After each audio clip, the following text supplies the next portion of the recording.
August the 26th, 1944, the city of Paris was free again. In Normandy itself, in the area of Falaise, the Allied armies had encircled and made prisoner the bulk of the German 7th Army, more than 200,000 men. The Germans were in full retreat.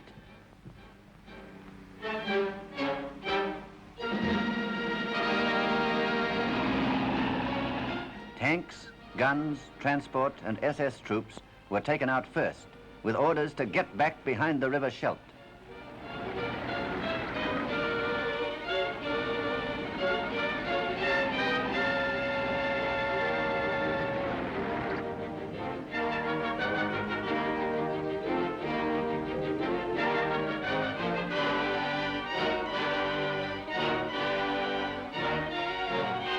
German infantry units were ordered to make for the coast to swell the garrisons of the Channel ports still in German hands: Le Havre, Boulogne, Dieppe, Dunkirk, Calais. The rest of the Germans were left behind to shift for themselves. This then was what was happening in Normandy.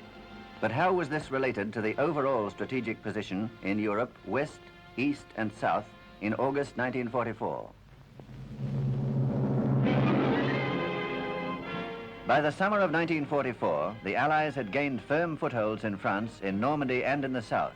In the east, the Red Army had reached Poland and stood along the eastern foothills of the Carpathians. In Italy, the Allies were advancing towards the River Po. In France, our pursuit of the Germans was slowed down by the supply problem. We had only two supply ports, Cherbourg and the Mulberry, the prefabricated harbor at Arromanches. The Allied commanders decided first to go all out for a big supply port. The British Second Army were to drive through northwest France and Belgium to Antwerp, second port of Europe. The second part of the plan fell to the Third United States Army. They were to race for the Moselle Valley, one of the historical invasion routes into Germany. Third, the plan provided for a drive to the Ruhr, center of German armament production. This was to be carried out by the United States First Army. Fourth, the Allies planned to strike from the south for another gateway to Germany, the Belfort Gap. The United States 7th Army and the French First Army were given this task. Fifth, to ease the Allied supply problem, the Canadian First Army was to clear the German garrisons from the Channel ports. Eisenhower planned a continuous front along the western border of Germany. Let's see how the plan worked out. After crossing the Seine at Mantes, the British Second Army made for the Somme, through Beauvais, Amiens, and Arras.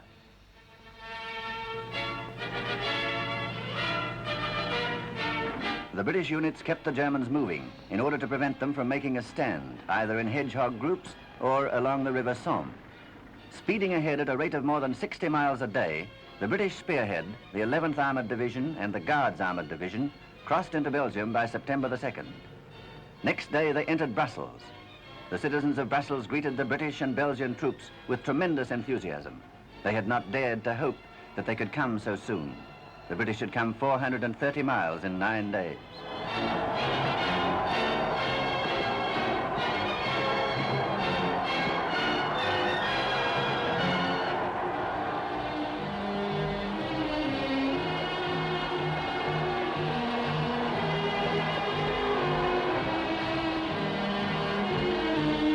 It was the same at Antwerp, 23 miles further on, which the British reached next day. They captured the port of Antwerp intact.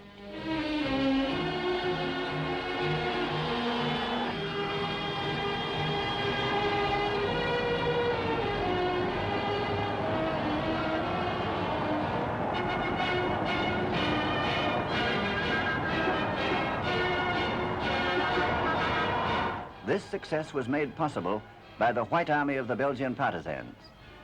But the Allies could not use the port of Antwerp yet. Many Germans were still hiding in the city, and strong forces were entrenched on the islands commanding the entrance to the harbor, Walcheren and Beveland. Beyond Antwerp, the British advance continued into Holland across the Albert Canal. But already, the enormous difficulties of supply were slowing down the advance more and more.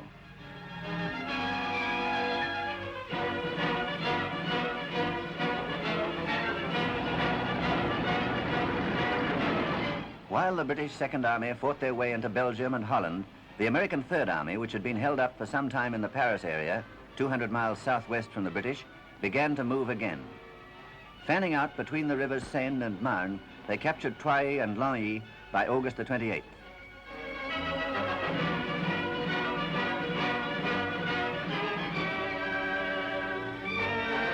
Next day, they crossed the Marne near Chateau Thierry, scene of an American victory in 1918. The main direction of the Third Army's thrust was now clear. Patton's armor raced for Verdun and the Moselle Valley, natural gap in Germany's strategic frontier. Often driving 100 miles ahead of the main body of the army, Patton's tanks passed through Verdun and by September the 2nd succeeded in establishing 2 bridgeheads across the Moselle between the forts of Nancy and Metz.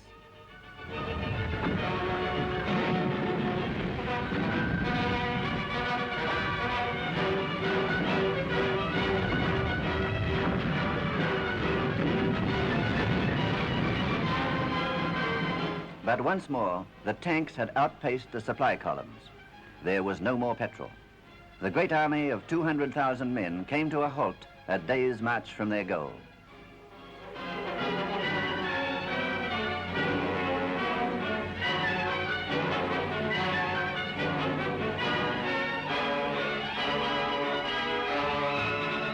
Emergency convoys were rushed south. Supplies were flown to Patton by air, but they arrived too late. The Germans had had time to organize their defenses, and resistance stiffened.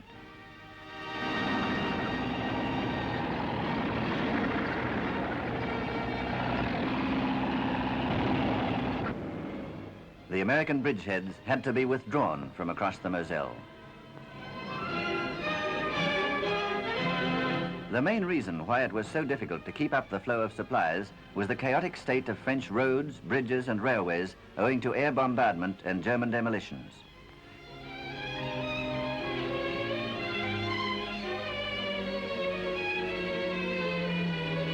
We had to repair roads and railways. We had to supply the armies and bring food and fuel to France and Belgium.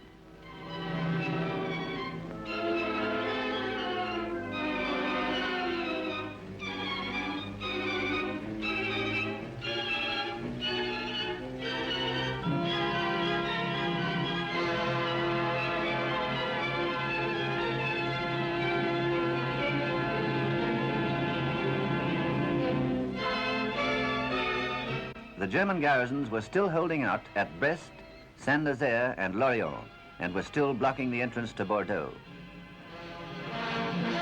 We still had only one regular port, Cherbourg.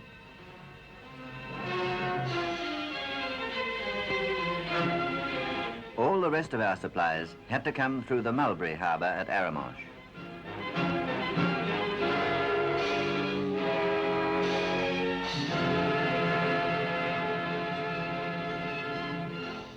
The same skill and imagination of British engineering science which built the Mulberry Harbour also produced Operation Pluto, P-L-U-T-O, pipelines under the ocean.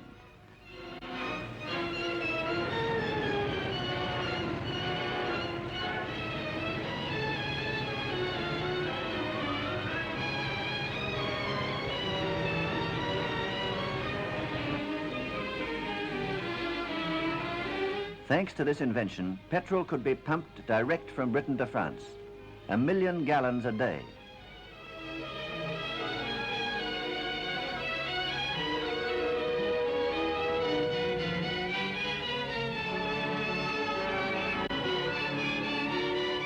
On these huge floating drums, known as HMS conundrums, flexible steel pipes were laid across the channel soon after D-Day to Cherbourg. Later, more than 500 miles of these 3-inch pipes were laid between Dungeness and Boulogne.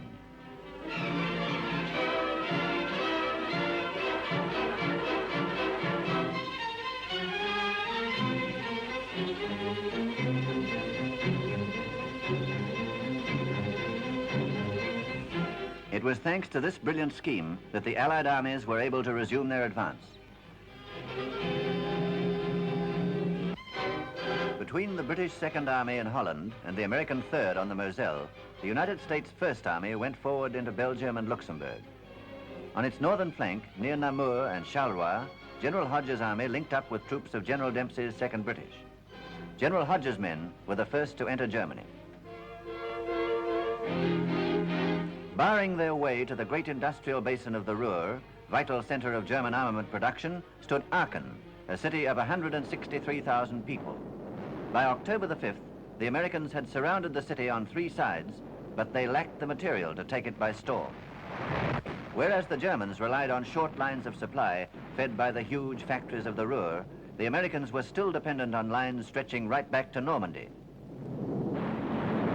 500 miles southwest of Aachen, a new invasion. Great airborne landings along the Mediterranean coast, and then seaborne landings. General Patch's 7th American Army and the 1st French Army were moving first to secure their bases of supply.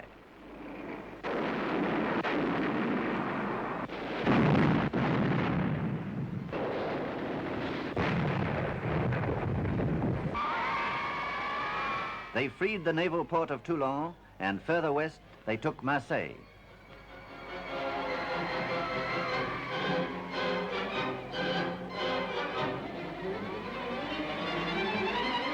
Then, in a 160-mile drive, they advanced up the Rhone Valley to free Lyon.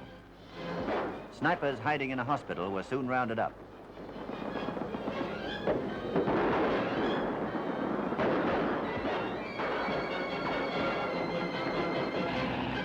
From Lyon, the Allies made for the Vosges Mountains, through Dijon and Besançon. They linked with Patton's forces on their left flank at Châtillon on the 14th of September.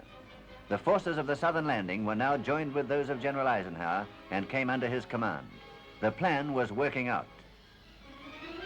By September the 11th, the Allied armies, the 2nd British, the 1st, 3rd, and 7th American, and the 1st French, were in a position on a front of more than 300 miles along the western borders of Germany. They had come more than 400 miles from their bases. The supply strain had been tremendous. Now they no longer had the punch necessary to break through the deep defenses of the Siegfried Line. The Allied commanders were faced with 2 alternatives. First, they could pause and build up their strength again, but the Germans were doing the same. By means of regrouping and calling up new age groups, the Germans were replacing their losses.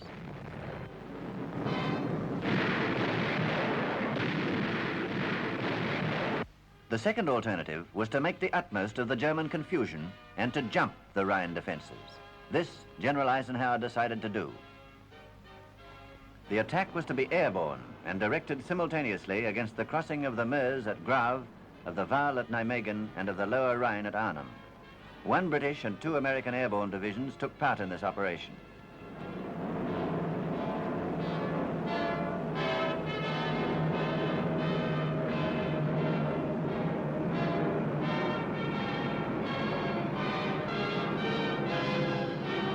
On Sunday, September the 10th, the American divisions were landed near Grave, where they succeeded in capturing the bridge intact. The bridge at Nijmegen was captured only after stiff fighting. The British Airborne Division, however, met very fierce opposition from 2 panzer divisions which happened to be resting near Arnhem.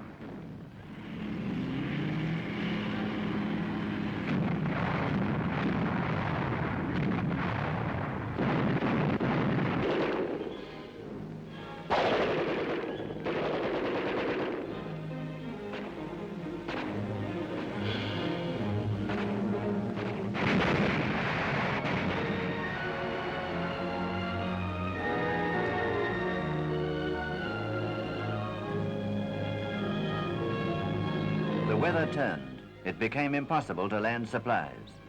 The British Second Army tried to establish a link with the trapped airborne forces at Arnhem by means of a corridor from Eindhoven, a distance of 54 miles. But the Germans succeeded in cutting this corridor again and again. The Second Army could not get through. After 9 days, the British Airborne Division, with a Polish paratroop brigade which had been landed in support, had to be withdrawn. The great gamble had not come off. But the heroic stand made by the British Airborne Division at Arnhem will never be forgotten. The bridges across the Meuse and the Waal were secured, but that across the Rhine was lost.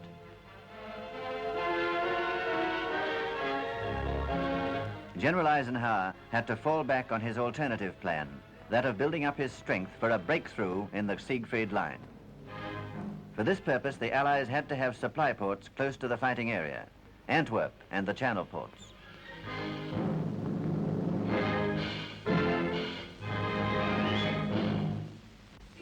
The Canadian First Army was given the job of clearing the Channel ports.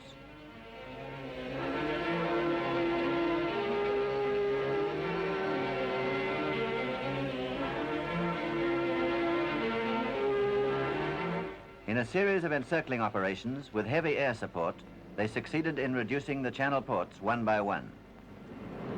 Le Havre fell to British units of the First Army with 11,000 prisoners on September the 12th. Boulogne was taken on the 22nd with 8,000 prisoners.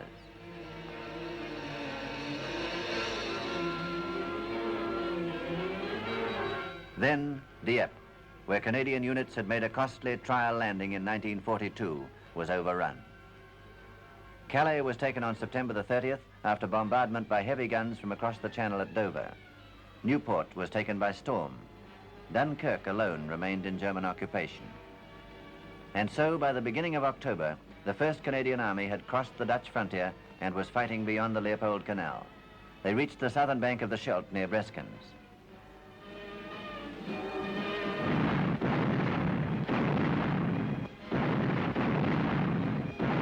The next step was to clear the Scheldt estuary so that we could use the great port of Antwerp. On the 3rd of October, RAF bombers therefore smashed the dikes in several places and flooded German gun positions on Walcheren.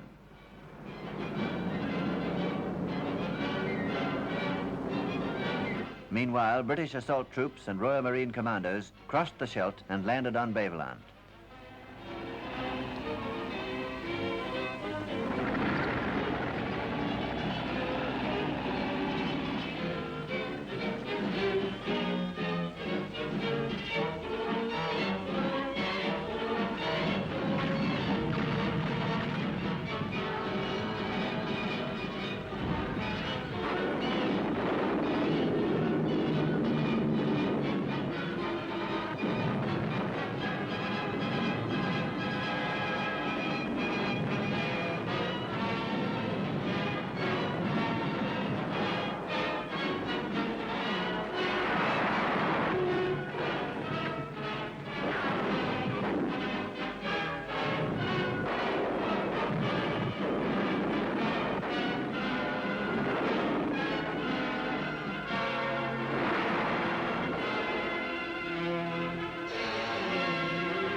Simultaneously, Canadian units crossed the narrow causeway connecting Beveland with Walcheren, which was very heavily fortified.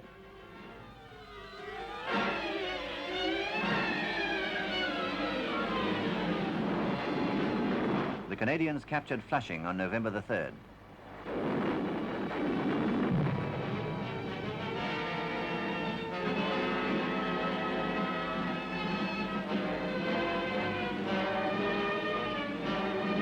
The fighting for Walcheren and Beveland was most violent and difficult. British and Canadian soldiers had to fight against the most determined German resistance since Normandy. Casualties were heavy on both sides. The Germans and the Allies each lost nearly 40,000 men. Walcheren was finally cleared when Middelburg and Veer were taken. The Scheldt estuary was now clear. Soon, the first of a fleet of 200 minesweepers began to open up the traffic lanes.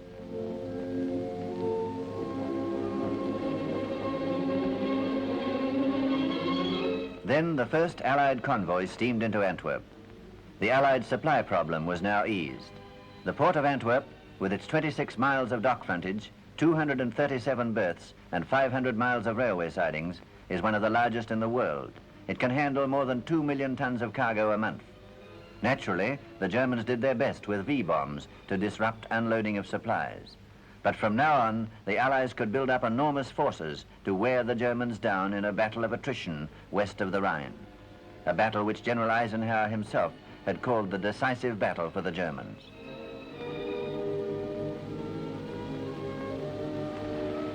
As the Allied armies gained strength, they were able to increase their pressure on all sectors of the front. A British salient east of Nijmegen was pushed out towards the River Maas. Overlord was taken, and then Venray.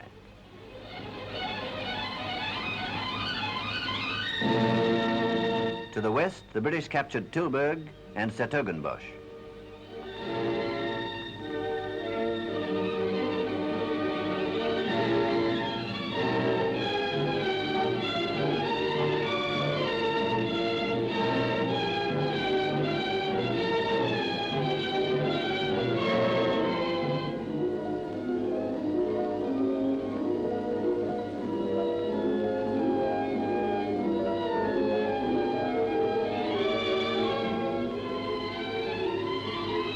By October the 31st, with the capture of Rosendahl, the British reached the River Maas.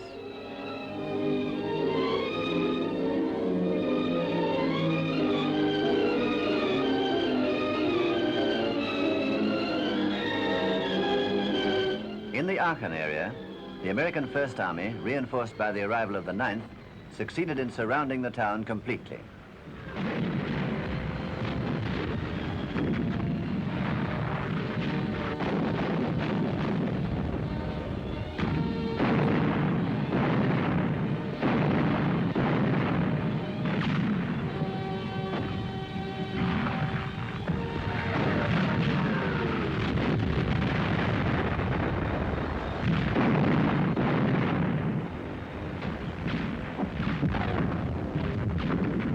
The German commander, Leyer, rejected an ultimatum to surrender, and by the 20th of October, after a 7-day siege, Aachen fell. More than 10,000 Germans were made prisoner. The German leaders had promised their people that the war would never touch German soil. The people of Aachen were the first to find out how they'd been deceived.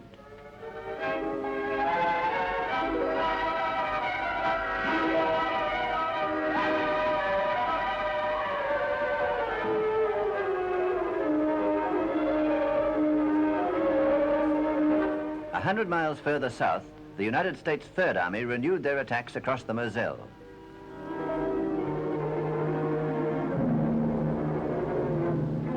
Metz and Nancy were liberated. But most spectacular of all these operations was the drive of the new French army through the Belfort Gap. The German fortress at Belfort fell on the 20th of November. Mulhouse was freed 2 days later.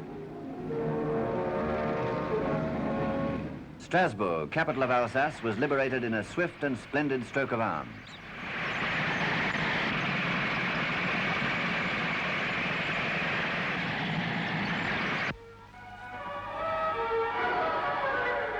Germans who had come to add Alsace to the Reich stayed there as prisoners.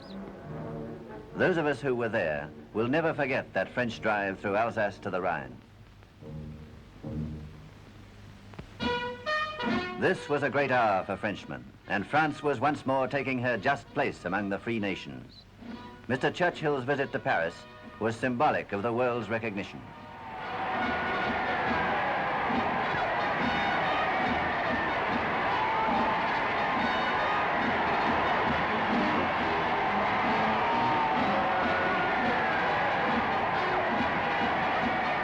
In the same way, General de Gaulle's visit to Moscow in December 1944 was a reaffirmation of the importance of France in the ranks of the United Nations.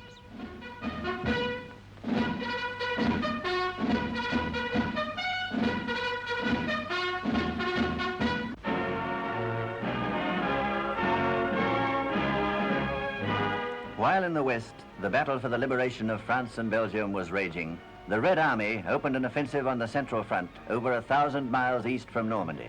By June the 29th, Vitebsk, Zlobin, Orsha, Mogilev and Bobruisk were captured. 6 Russian army groups were advancing on a 600-mile front from Pskov to Tarnopol.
In southern Poland, the Red Army captured Lublin.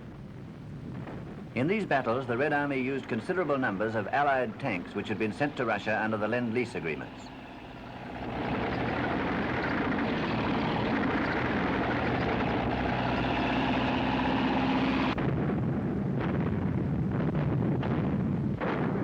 Once more, the prisons yielded up their victims. Polish soldiers fighting with the Soviet forces greeted their friends and families.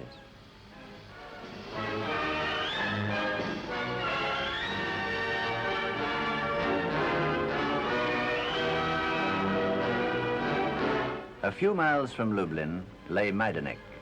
Remember this name, Majdanek.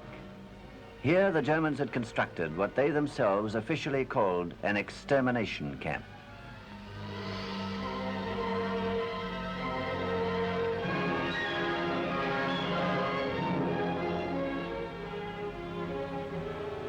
Only a few survivors greeted the Red Army men from behind the barbed and electrified wire surrounding the camp.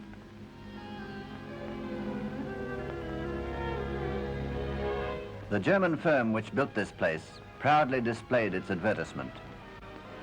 A commission of Russian, Polish and Allied observers visited Majdanek. They found 6 gas chambers disguised as shower baths. Zyklon, this is the gas the Germans used to kill innocent men and women by the thousand. Having killed their victims, the Germans burned them in special incinerators. But they were careful to rob them first of all valuables: shoes, jewelry, watches, clothes.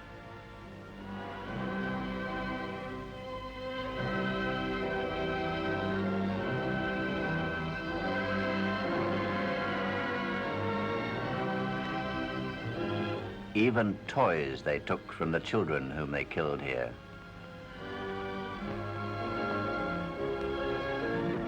The Soviet authorities questioned the German guards. Their questions revealed that the Germans had killed here 1,380,000 men, women and children, mostly Jews and Poles. The inventory of the dreadful crimes grew and grew.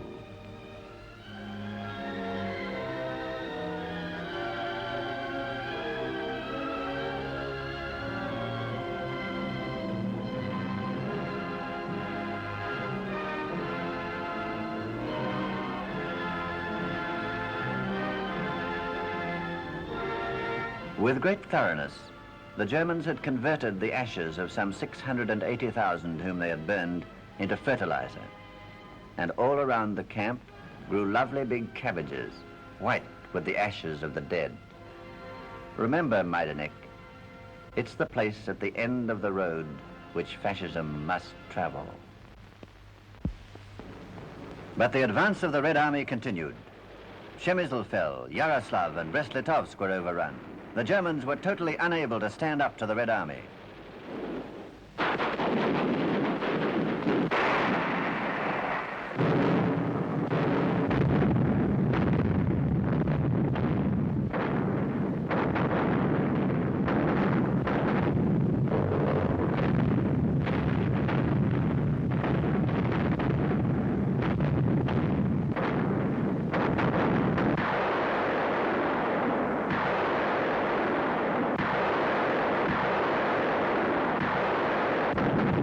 On the Central Polish front, the Russians reached Praga, a suburb of Warsaw, on the east bank of the Vistula.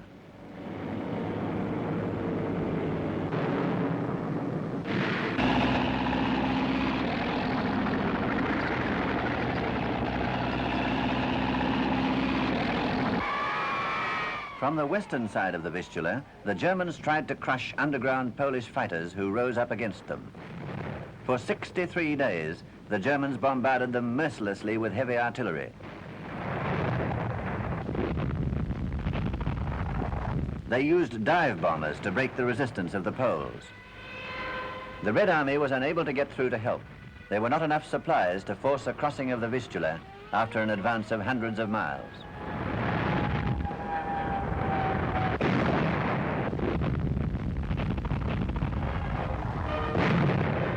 "200 miles further north, the Red Army cut off a large German army group in the Baltic provinces of Latvia and Estonia.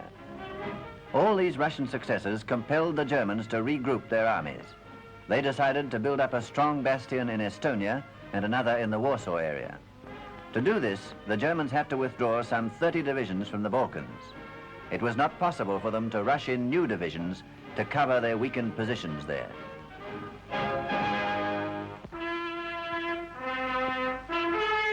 They would have been able to do this, but for the Allied armies in Italy, which together with the Italian partisans were able to tie down just those 30 divisions which the Germans needed so badly. These Allied armies, made up of British, New Zealand, South African, American, Polish, Brazilian, Indian and Canadian divisions, were slowly pushing the Germans up towards the industrial north.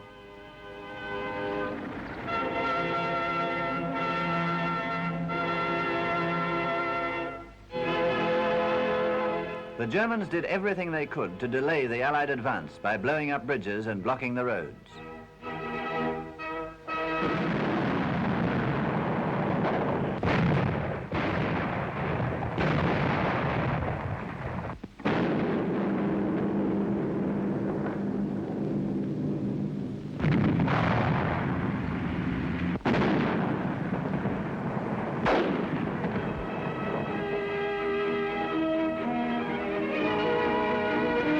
And what the Germans failed to do, the mud accomplished.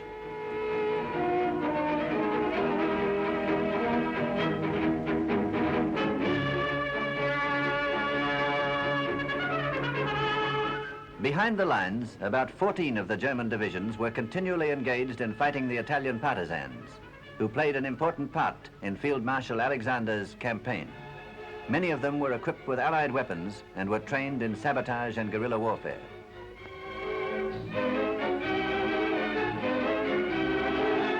The Germans used armored trains and crack mountain troops to hunt down the Italian fighters.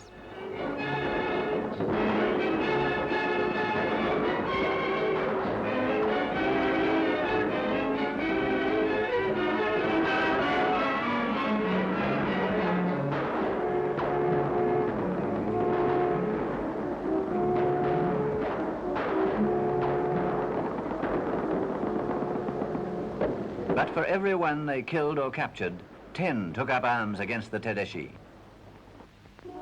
Meanwhile, having brought up fresh supplies, the Russians renewed their offensive towards the end of August on the southern front. They planned to outflank the Germans in Poland by a 1,000-mile circular sweep through the Balkans. First, the Red Army entered Romania. Next, the Red Army invaded Bulgaria. Further west, the Red Army went into Yugoslavia. To the north, they crossed into Hungary. Next, they struck towards the Ruthenian passes in the rear and on the flanks of the Germans in Poland. The plan worked very smoothly. The Red Army crossed the rivers Prut and Sereth and took Iași on the 22nd of August. The government of Romania capitulated the next day.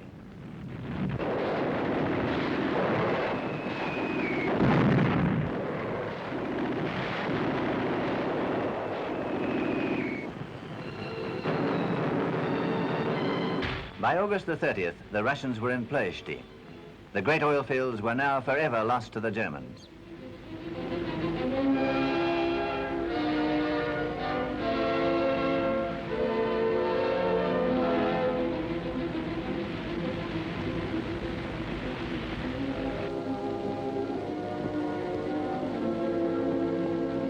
On September the 1st, the Russians drove into the Romanian capital, Bucharest.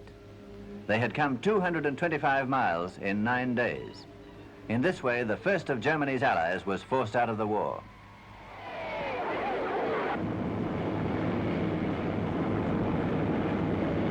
Having overrun Romania, the Soviet forces crossed the Danube into Bulgaria. Bulgaria had been an ally of Germany and had helped to police Greece and Yugoslavia. Within 5 hours, on the 5th of September, the Bulgarian government surrendered.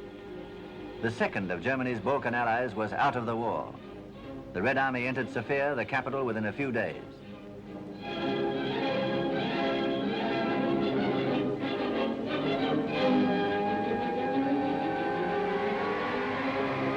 There were many friends waiting for them among the people, who, despite all the efforts of the Germans, had stubbornly refused to fight the Soviet Union.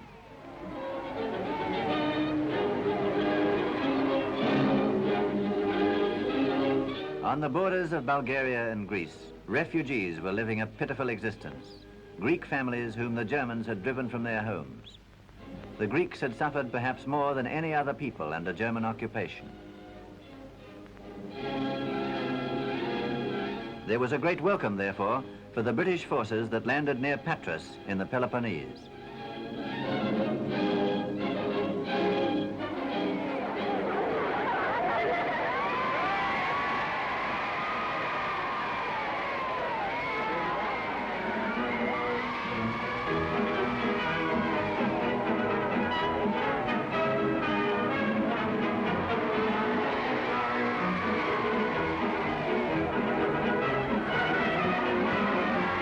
Other British forces landed in the Dodecanese and the Cyclades.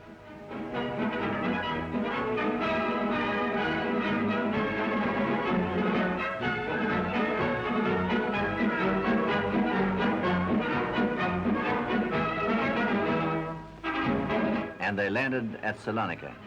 In the dark days of their withdrawal from Salonika, on the 25th of April 1941, the British had sworn, "We will come back."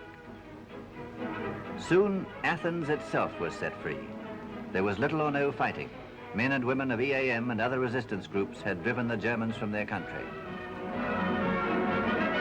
Fighting broke out later between EAM and Greek royalist groups, in which British troops intervened.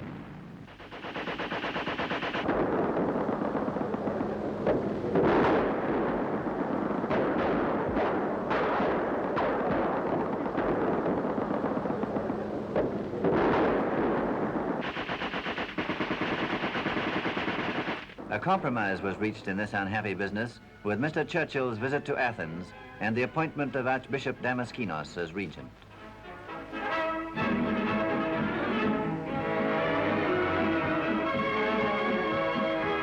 Meanwhile, in the Balkans, the Red Army, by agreement with Marshal Tito, entered Yugoslavia. Marshal Tito's troops were among the most active and powerful partisan forces in Europe. They tied down a large number of divisions which the Germans needed elsewhere. Some of the Tito partisans were trained by British instructors. From the training centers in the Dalmatian Islands, they returned to the mainland to continue the fight.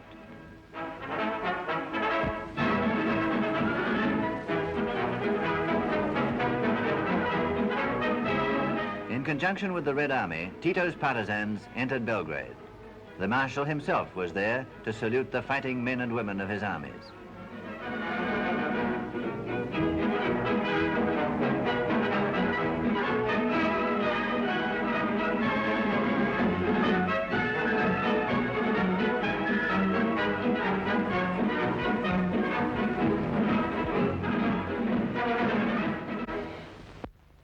Hungary was one of Germany's oldest allies. For years, Hungarian fascists, under their leader Admiral Horthy, had counted on Nazi and fascist backing. But the price of Nazi support was Hungarian soldiers for the Eastern Front. Happily, these soldiers had the blessing of the Admiral. But now the Red Army was advancing through Hungary. Budapest was surrounded.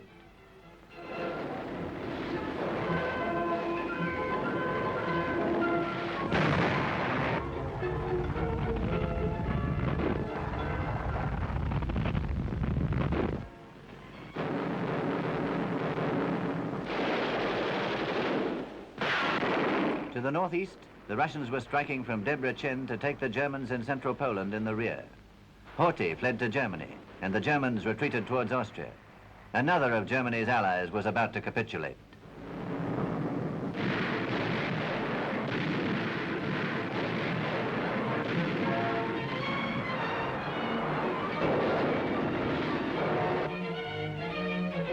On September the 20th, a new Russian offensive opened in the Baltic sector. A drive to the coast isolated a German army in Estonia. Turning west, the Red Army fought its way through Lithuania to the mouth of the river Niemen. Here, desperate German resistance blocked the Russian advance for the time being. The Red Army now consolidated its positions along the frontiers of East Prussia. The Russian advance to the shores of the Baltic Sea liberated yet another capital, Riga. This advance by the Red Army had severed land communications between Germany and Finland. The Finns were forced to conclude an armistice with the USSR, and a considerable German army was cut off in Finland.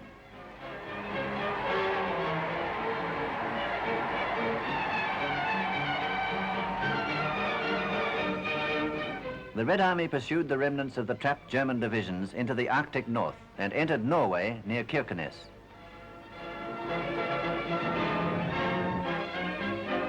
In Norway, the Germans had set up a fascist government under Quisling. There was only a handful whom Quisling could persuade to join the SS and to sacrifice themselves in Russia for the greater glory of the German Reich.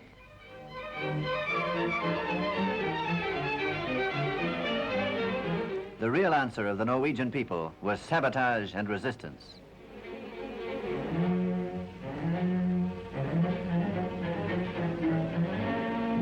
Thousands of young men escaped to England. Hundreds were training in Sweden.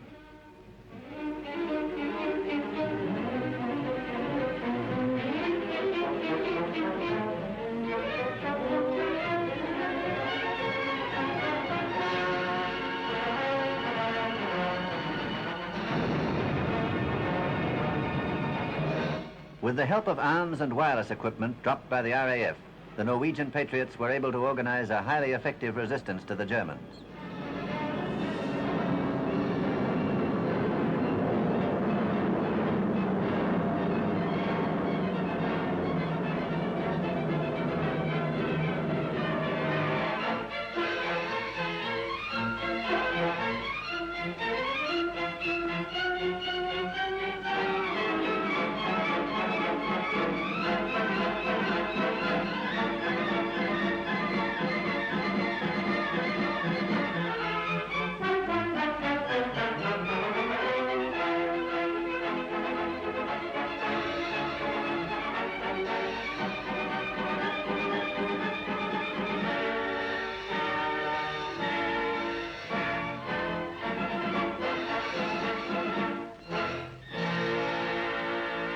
The Germans had turned Norway into an advanced base for their U-boats and their navy.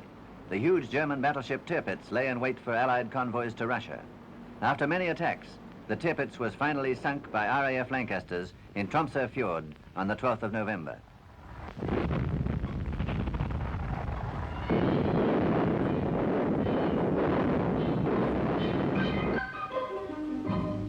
Farther south in Denmark, popular resistance was successful largely because of the unity of the people.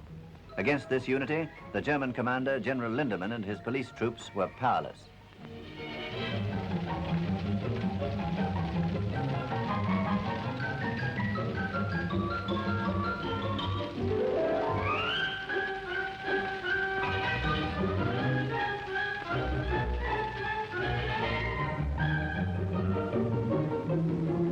By means of sabotage and general strikes in June, July, and August 1944, the Danes were able to stop the Germans from deporting workers to work in the German war factories.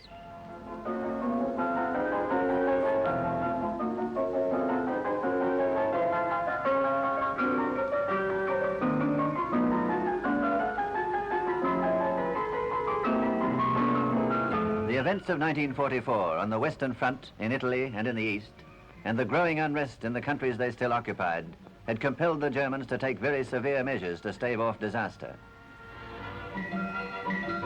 The Nazis had to tighten their grip on the German army and the German people. East and West, both soldiers and civilians, were ordered to dig fortifications. Old and young, men and women, were used to turn Germany into a fortress. In the factories, Nazis and military leaders were urging the workers to produce more guns, more tanks.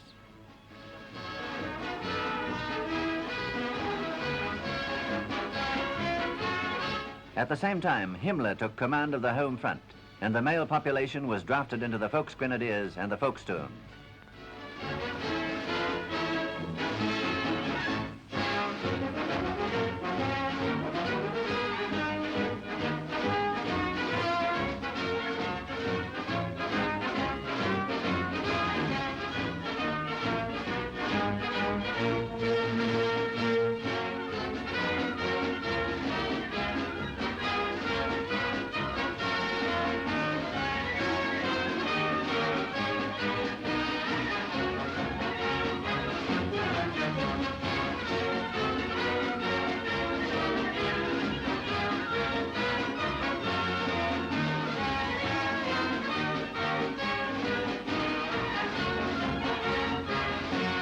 As far as the Nazis were concerned, the war would go on till all Europe crashed in ruins.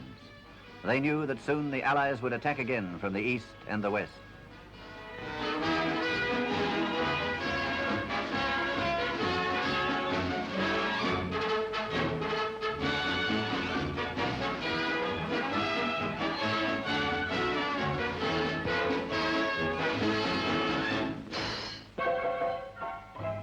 To meet this threat of a joint blow by the Red Army, the British, the Americans, and the French, the Germans decided to counterattack on the Western Front.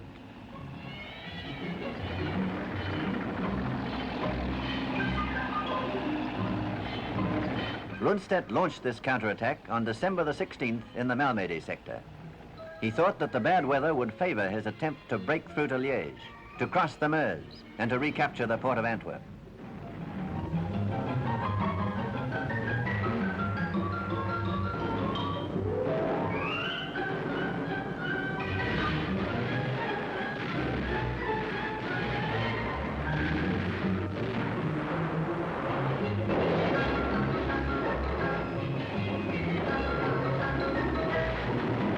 For some days, the Germans were successful. They'd thrown in the 5th and 6th Panzer Armies and the reorganized 7th Army against infantry of the United States 1st and 3rd. The Luftwaffe made a desperate attempt to prevent the Allied air forces from interfering in these battles.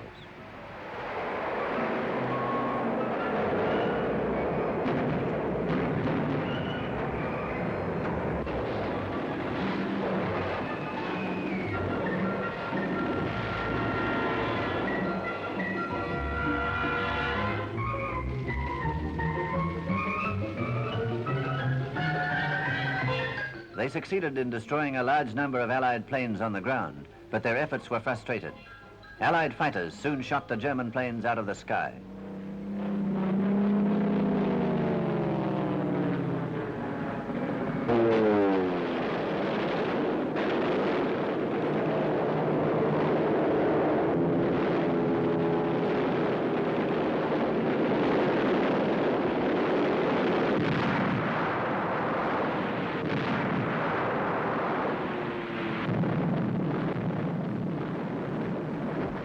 After an initial setback, troops of the United States First Army succeeded in making a gallant stand at Bastogne.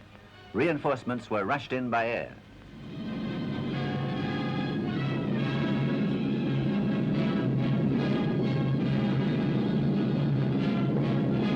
Allied planes were helped in these operations by a special British device known as FIDO, which made it possible for planes to take off even in fog. Runways were lined with rows of special pipes for burning petrol. The heat generated in this way dispersed the fog, and runways were left clear even in the worst weather.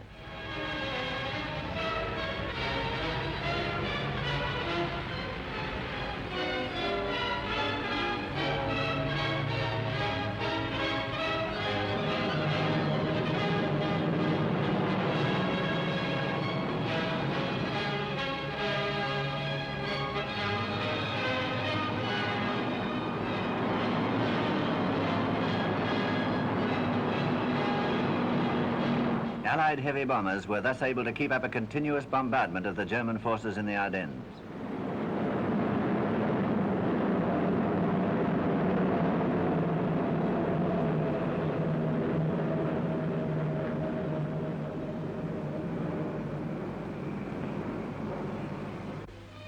Field Marshal Montgomery took command of the operations to stop the German advance. Gradually, the United States First and Third Armies from the south, together with a British Army Corps on the Meuse, fighting under appalling weather conditions, squeezed out the German salient.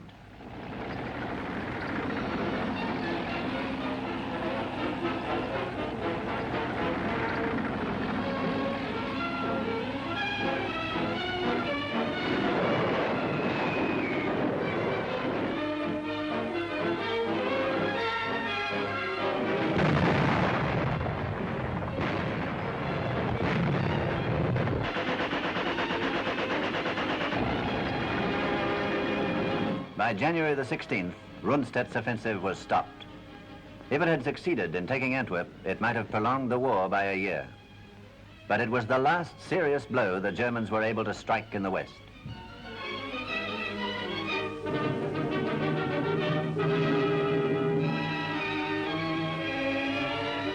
In August 1944, the Germans had still held the greater part of Fortress Europe.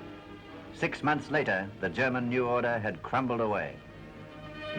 In the west, in the south, and in the east, the Allied armies stood massed for the final assault on Germany. By now, the end was in sight. Churchill, Stalin, and Roosevelt met at Yalta to discuss not only the measures to bring about the complete military defeat of Germany, but also the setting up of a United Nations organization to consider how the United Nations can work together to maintain peace.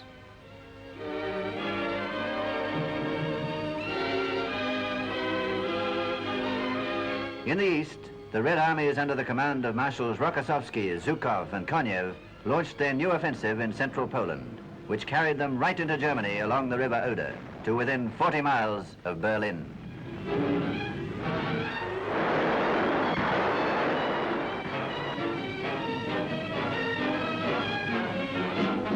At the same time, Field Marshal Montgomery's forces launched a great attack to clear the approaches to the Rhine.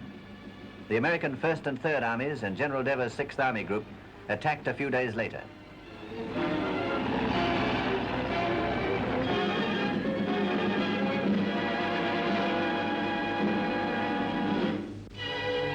From the west, the Allied air forces went to the aid of the Russians by day bombardment of concentration points behind the German lines.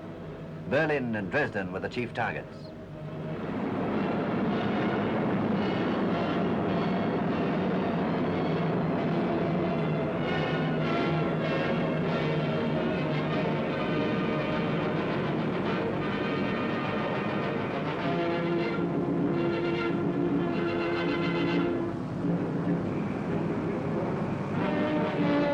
And now the whole Western Front was on the move.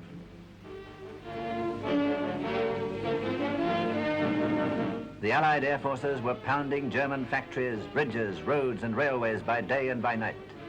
The war, which the Germans had carried into almost every village, town, and city over the face of Europe, was now burning its way into Germany itself.